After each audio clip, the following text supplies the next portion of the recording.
تو آئیے ہم خداوند کے پاک کلام کو سنیں۔ پیدائش کی کتاب 13واں باب اس کی 5ویں آیت سے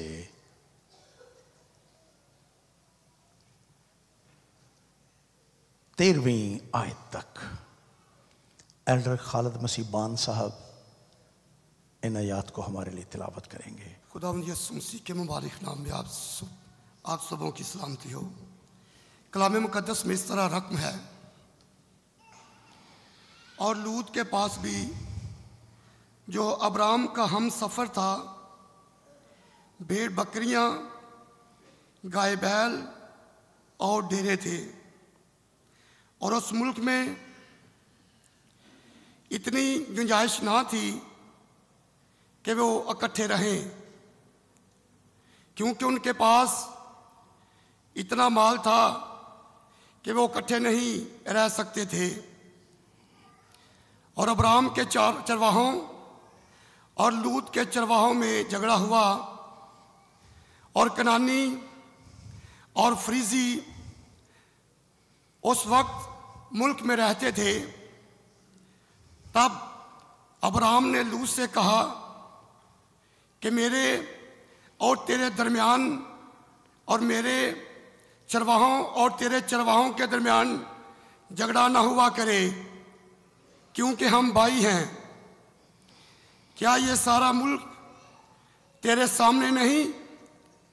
سو تم مجھ سے الگ ہو جا، اگر تو بائیں جائے تو میں داہنے جاؤں گا، اور اگر تو داہنے جائے تو میں بائیں جاؤں گا۔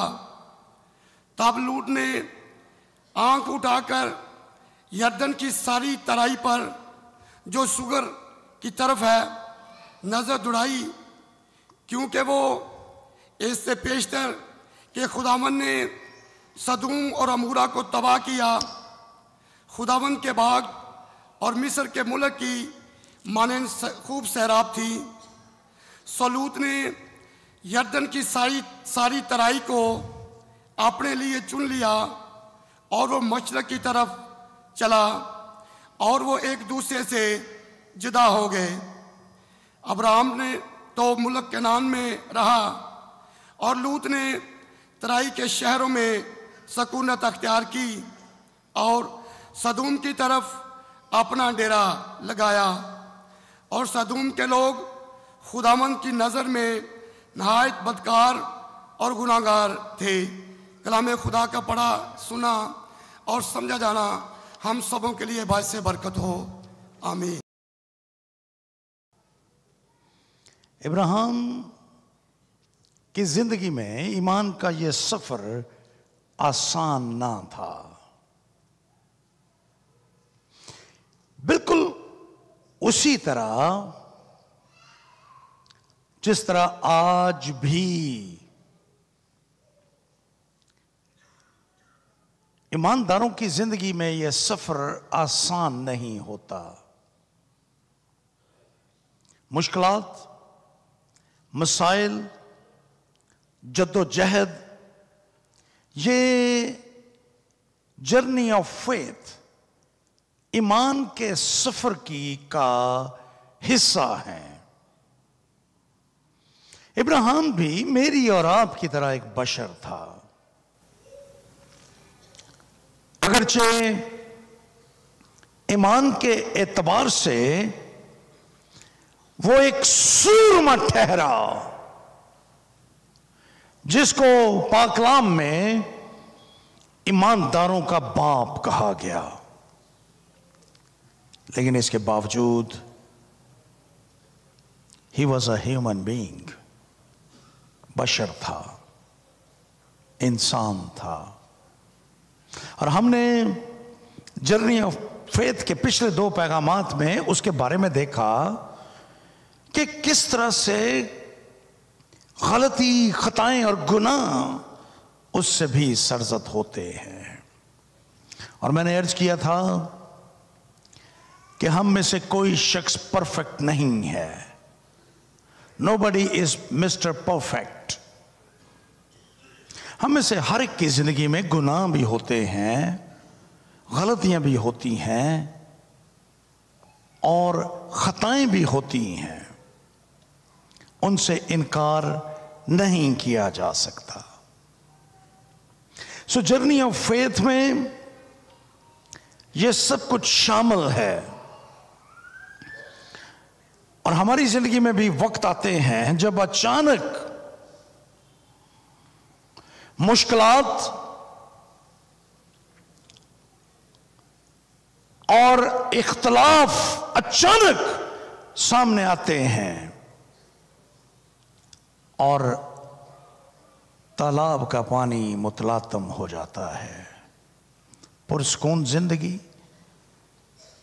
فکروں سے بھر جاتی ہے۔ میں جانتا ہوں کہ ہم میں سے کوئی شخص بھی اپنی زندگی میں یہ ہنگامہ خیزی نہیں چاہتا، یہ غلط assumptions ہیں کہ ہم اپنی لائف میں ہنگامہ خیزی چاہتے ہیں۔ نہیں، نو، ہر شخص ایک پرسکون زندگی چاہتا ہے، لیکن یہ troubles, conflicts they arise all of a sudden، اور ہمیں سمجھ ہی نہیں آتی کہ کیا ہوا۔ لیکن اسی دور میں جب ہم کانفلکٹس میں سے گزرتے ہیں، جب ہم مشکلات میں سے گزر رہے ہوتے ہیں، when we go through the crisis of our life، یہ مشکلات، how we deal with these problems، conflicts، troubles، crises، that reveal our real character۔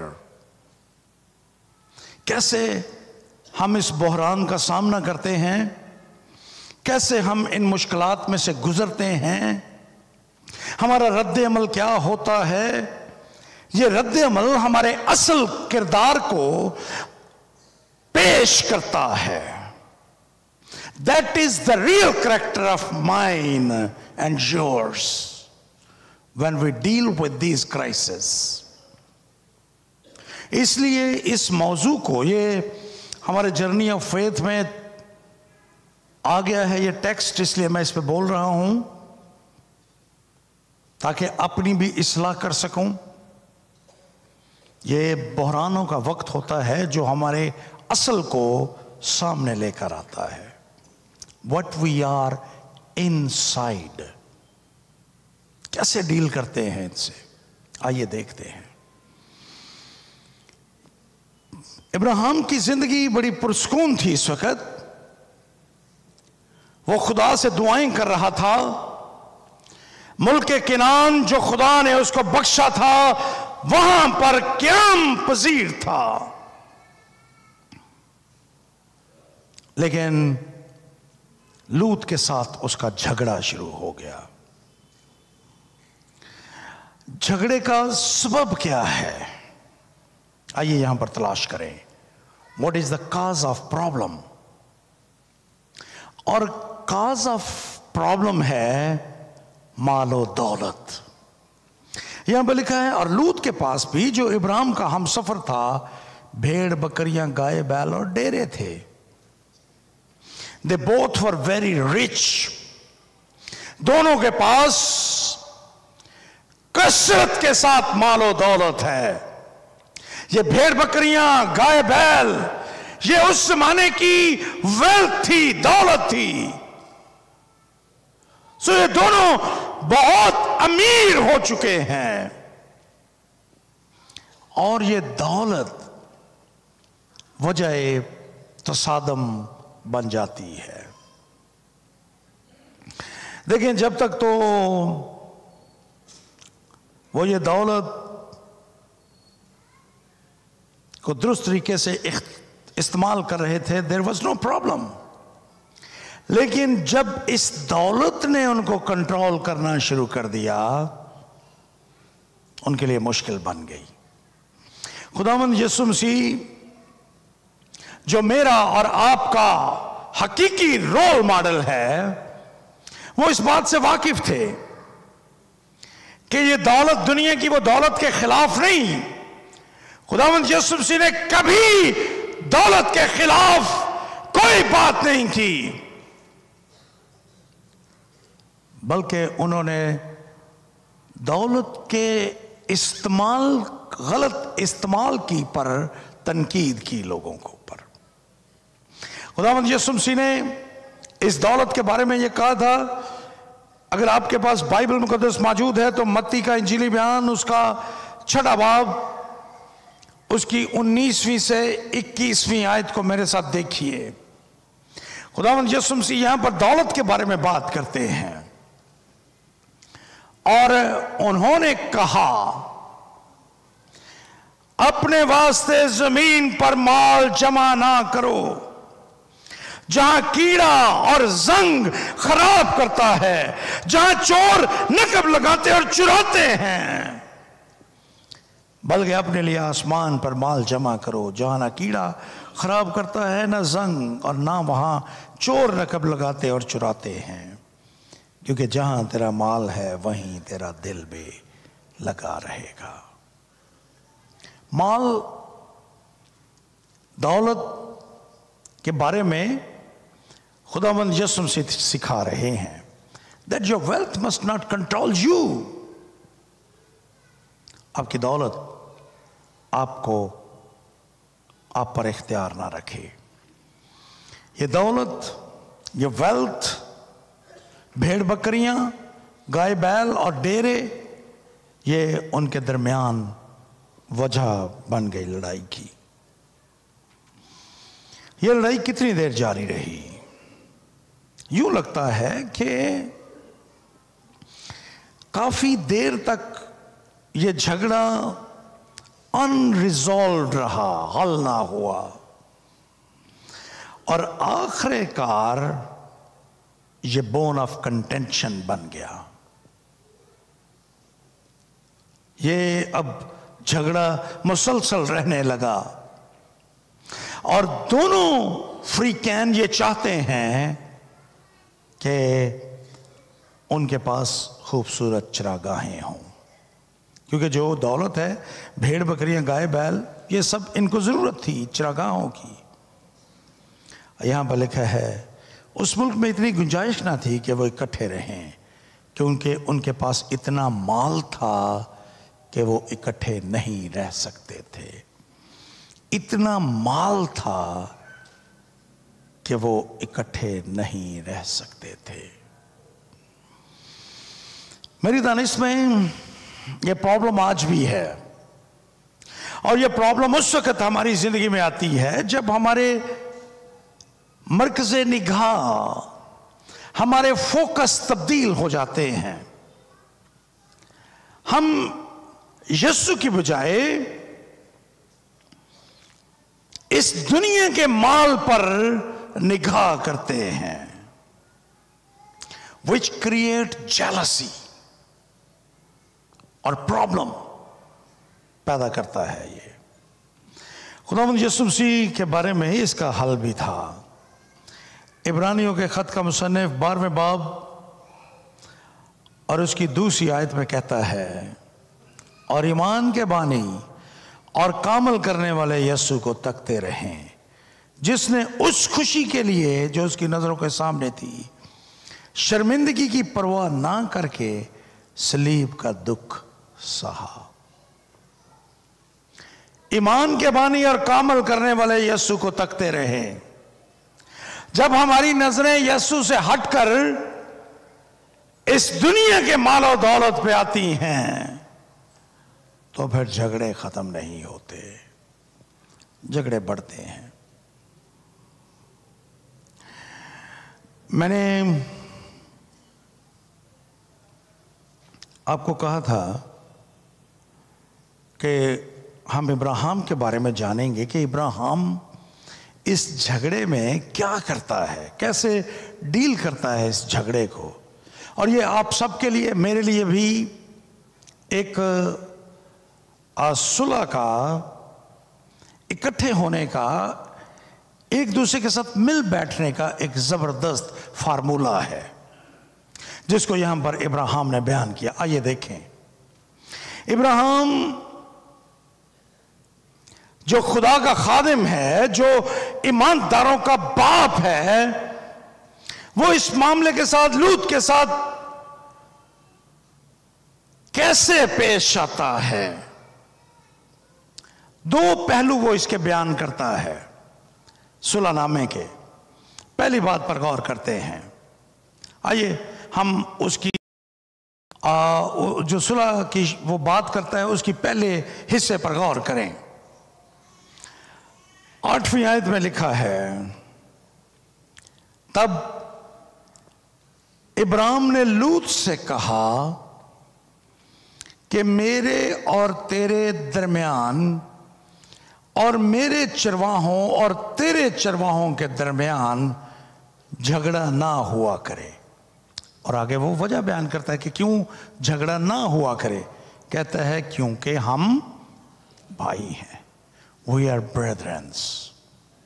سو یہ پہلی بات ہے جس کو وہ یہاں پر بیان کر رہا ہے کہ ہمارے درمیان جھگڑا نہ ہو، ہم ایک دوسرے کے ساتھ عزت اور احترام سے رہیں، ایک دوسرے سے پیار کریں، کیونکہ ہم تو بھائی ہیں. یوحنا کا انجیلی بیان 13واں باب اور اس کی 35ویں آیت میں یسوع نے کہا تم ایک دوسرے سے محبت رکھو، تب لوگ جانیں گے کہ تم میرے شاگرد ہو. مشکلات میں کہتا ہے کہ محبت رکھیں. We are brethren. ہم بھائی ہیں. ہم کیوں لڑیں؟ ہمارے درمیان جھگڑا کیوں ہو؟ کوئی وجہ نہیں ہے ہمارے جھگڑنے کی. کیوں جھگڑیں؟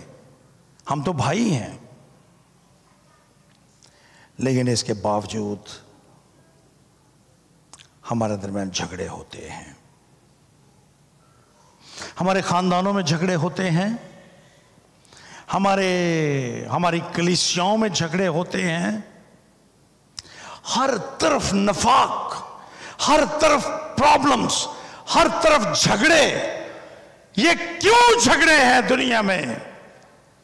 اس لیے we don't love each other. جھگڑے اس لیے ہیں کیونکہ ہم گنہگار ہیں. جھگڑے اس لیے ہیں گناہ ہماری سرشت میں ہے. جھگڑے اس لیے ہیں کیونکہ ہم ایک گری ہوئی دنیا میں رہتے ہیں.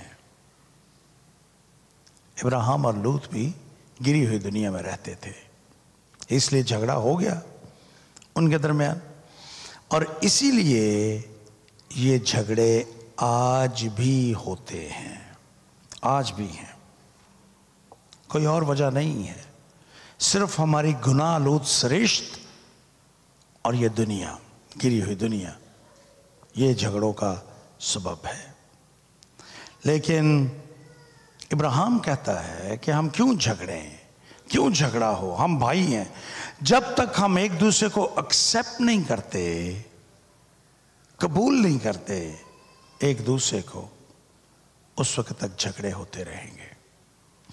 اب دیکھیں، اکثر اسی لیے ہمارے اختلاف رائے ہوتا ہے کسی سے، کیونکہ ہم دوسرے بندے کو قبول کرنے کے لیے تیار نہیں ہوتے. We don't accept one another. جھگڑے. ایک اور بات، وہ پہلی بات تو اس نے یہ کی کہ ہم بھائی ہیں تو ہم کیوں جھگڑیں. دوسری بات جس کو میں آپ کے سامنے یہاں پر ان آیات میں سے بیان کرنا چاہتا ہوں وہ یہ ہے کہ ان کی یہ لڑائی، ان کا یہ جھگڑا، ابراہیم اور لوط کا یہ جھگڑا محض ابراہیم اور لوط کا جھگڑا نہ تھا، بلکہ ایک دنیا ان کو دیکھ رہی تھی. 7ویں آیت کو دیکھیے. ابراہیم کے چرواہوں اور لوط کے چرواہوں کے درمیان جھگڑا ہوا، اور کنانی اور فرزی اس وقت ملک میں رہتے تھے. میں سوچتا تھا کہ یہ لفظ کیوں لکھے گئے ہیں یہاں پر. بس اتنا کافی تھا کہ ابراہیم کے چرواہوں اور لوط کے چرواہوں کے درمیان جھگڑا ہوا. اب کنانی اور فرزی وہاں رہتے تھے اس وقت ملک میں. اس کا کیا مفہوم ہے؟ اس کا مطلب یہ ہے کہ ان کا جھگڑا، ان کا تماشا ایک دنیا دیکھ رہی تھی. کنانی دیکھ رہے تھے، فرزی دیکھ رہے تھے، یہ دشمن تھے ان کے.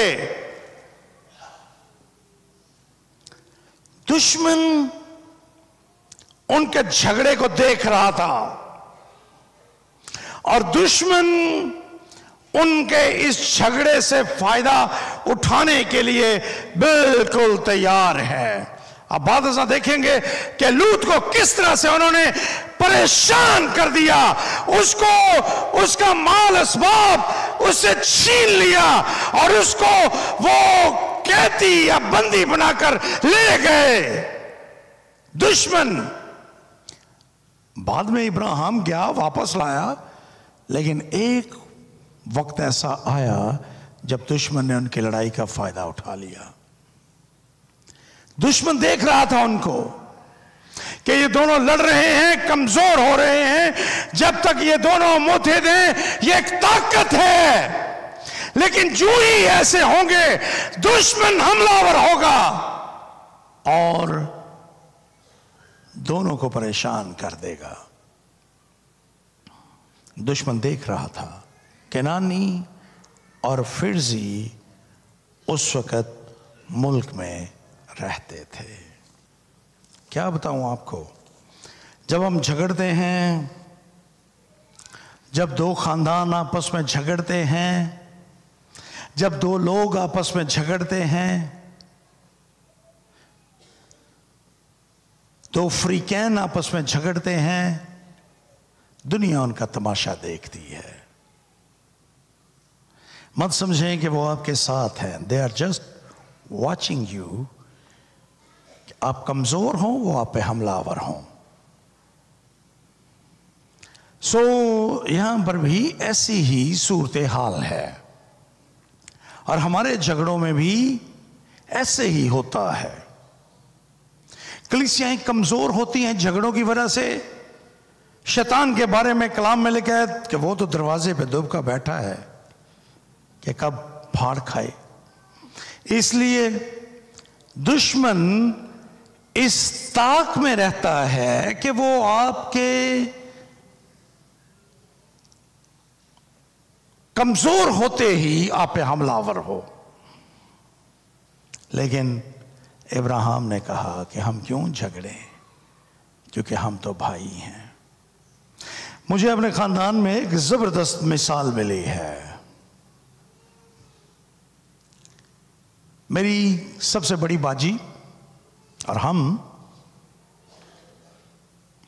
کچھ عرصے سے کسی خاندانی بات سے ناراض ہیں. بول چال نہیں رہے، بات چیت بند ہے. کچھ لوگ ان کے پاس گئے اور ان کو ان دنوں کی ساری صورتحال بتائی. تو اس نے ایک بیان دیا. اس نے کہا یہ سچ ہے کہ میں اپنے بھائی سے میری بات چیت بند ہے، لیکن یہ کیسے ممکن ہے کہ اس کا کوئی مخالف مجھے استعمال کر لے؟ یہ نہیں ہو سکتا، وہ تو میرا بھائی ہے. I will stand with my brother. بات ہو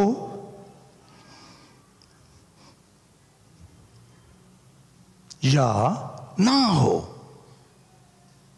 مخالفین اس طاق میں رہتے ہیں کہ آپ کے جھگڑے کو دیکھیں اور پھر اس سے فائدہ اٹھائیں. آپ کمزور ہو جائیں گے.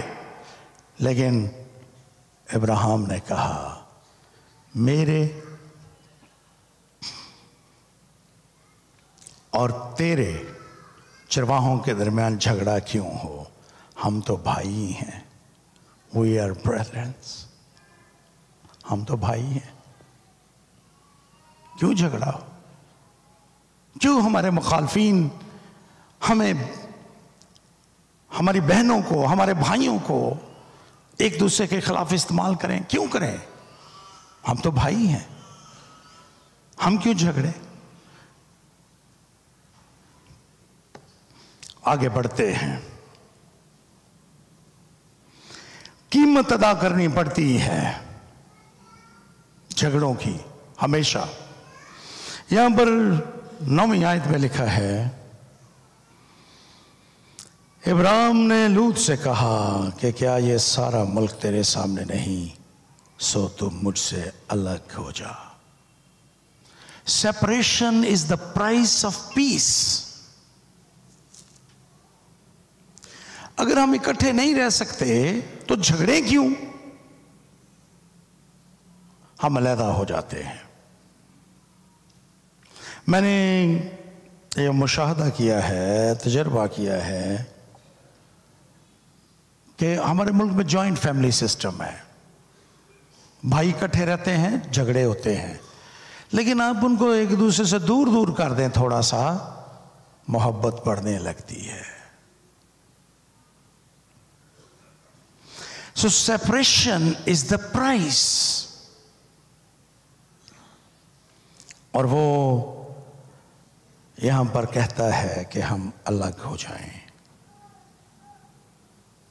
ہم چونکہ اب اکٹھے نہیں رہ سکتے، اس لیے ہم الگ ہو جائیں.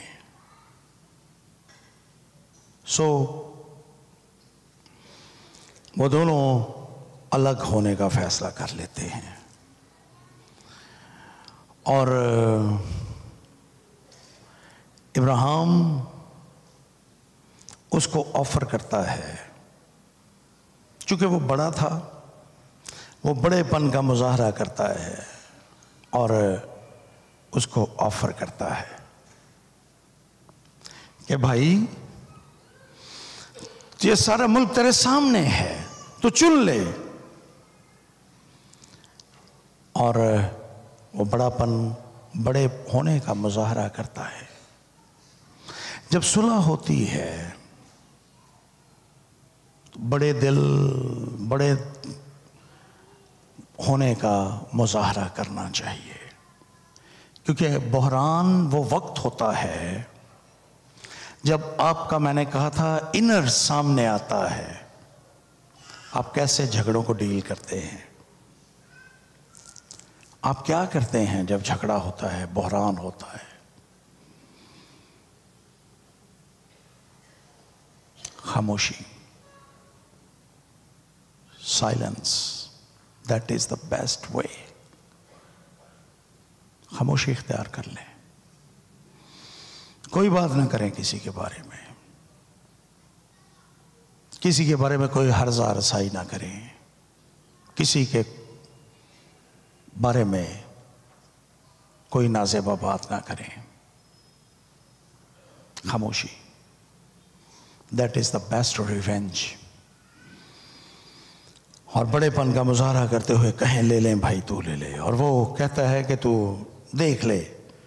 اب 10ویں سے 13ویں آیت میں ایک بڑے المناک منصوبے کا بیان ہم پڑھتے ہیں. ویری ٹریجک پلان، جس کو یہاں پر بیان کیا گیا ہے 10ویں سے 13ویں آیت میں. یہاں لکھا ہے، تب لوط نے آنکھ اٹھا کر یردن کی ساری ترائی پر جو سگر کی طرف نظر دوڑائی، اور اس سے پہلے کہ سدوم اور عمورہ برباد ہوتے، وہ خداوند کے باغ اور مصر کے ملک کے مانند خوب سیراب تھی. اس کی آنکھوں کو اچھا لگا. لوط lived by sight. ایمان کے اس سفر میں لوط اب آنکھوں دیکھے پر چل رہا ہے. جو کچھ اس کو اچھا لگا اس نے اپنے لیے اس کا انتخاب کر لیا. اور یہی بات آپ پیدائش کی کتاب اس کے 3 باب میں دیکھتے ہیں، جب ابلیس ہوا کے پاس آیا تھا اور اس نے اس کو وہ پھل کھانے کے لیے کہا، تو 6 آیت میں لکھا ہے عورت نے دیکھا کہ وہ درخت کھانے کے لیے اچھا اور آنکھوں کو خوشنما معلوم ہوتا ہے اور عقل بخشنے کے لیے خوب ہے، تو اس پھل میں سے کھایا۔ She saw، اس نے دیکھا کہ یہ پھل بڑا زبردست لگتا ہے، کھانے کے لیے اچھا ہے، عقل بخشنے کے لیے، so she ate۔ اور یہاں پر لوط بھی ایسا ہی کر رہا ہے، وہ اپنے جسم کی خواہش کو پورا کر رہا ہے۔ دوسری بات 11ویں آیت میں دیکھیے، سو لوط نے یردن کی ساری ترائی کو اپنے لیے چن لیا۔ نہ صرف لوط was living by sight، he was living by self۔ خود غرض شخص تھا لوط، جو اس کو اچھا لگا وہ اس نے اپنے لیے چن لیا۔ ابراہیم کو دعوت نہیں دی کہ وہ تو لے لے، نہیں، اپنے لیے my life, my needs, my wants, my way, ہر وقت میں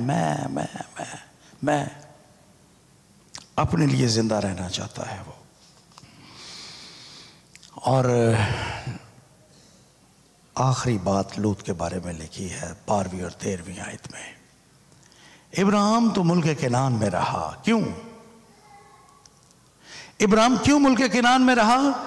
کیونکہ یہی وہ ملک تھا جو خدا نے ابراہیم کو دینے کا وعدہ کیا تھا، جہاں پر ابراہیم کے لیے برکت تھی۔ خدا نے تو یہ سب کچھ اس کو دینے کا وعدہ کیا تھا، اس لیے وہ فکر نہیں کرتا کہ لوط کیا لے رہا ہے، وہ جانتا ہے کہ خدا نے میرے لیے یہی رکھا ہے۔ لیکن لوط کے بارے میں لکھا ہے لوط نے ترائی کے شہروں میں سکونت اختیار کی۔ لوط لیفٹ دا پرومسڈ لینڈ، لوط نے وہ جگہ جہاں پر خدا تھا، وہ جگہ جہاں پر برکت تھی، اس کو چھوڑ دیا۔ ایمان کے اس سفر میں ایسا نہ ہو کہ دنیا کی چیزیں ہمیں ایمان کے اس سفر سے بھٹکا دیں۔ اقتدار، اختیار، دولت، شہرت ہمیں ایمان کے اس سفر سے بھٹکا نہ دیں۔ لوط بھٹک گیا۔ لوط کے بارے میں لکھا ہے کہ وہ ترائی کے شہروں میں سکونت اختیار کی اور سدوم میں اپنا ڈیرا لگایا۔ اور پھر سدوم کے بارے میں لکھا ہے کہ وہاں کے لوگ خداوند کی نظر میں بدکار اور گنہگار تھے۔ اس نے اپنے لیے کیا چنا؟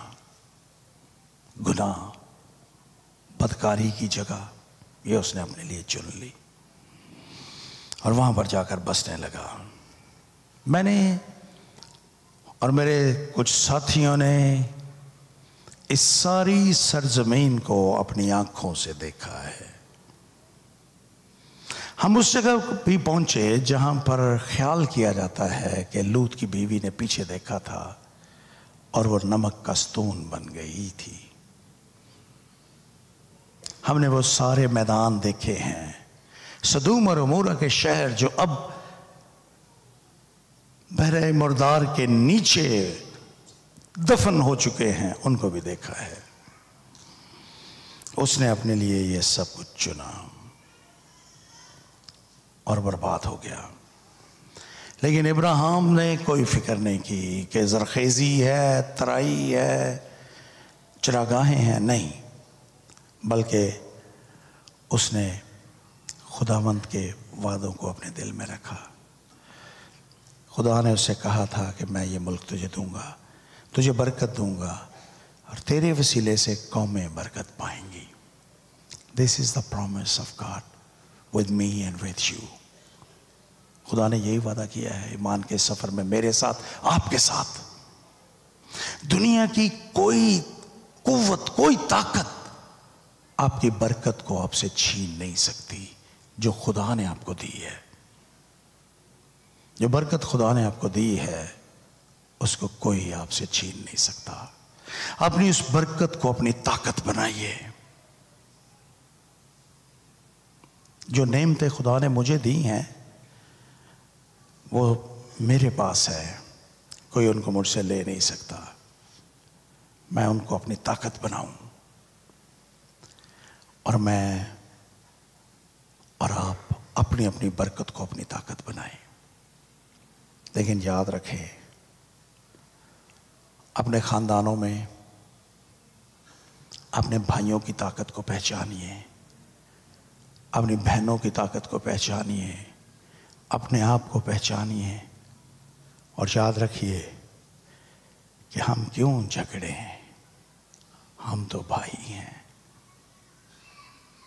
Let's come to the table for peace. کیوں بڑھائیں بات کو، اور لوگوں کو موقع نہ دیں کہ وہ آپ کا تماشا دیکھیں، اور آنکھوں دیکھے پر نہیں بلکہ ایمان پر چلیے۔ God has blessed you and He will bless many others through you۔ آپ کے وسیلے سے وہ دنیا کو برکت دینا چاہتا ہے۔ آئیے آنکھوں کو بند کریں۔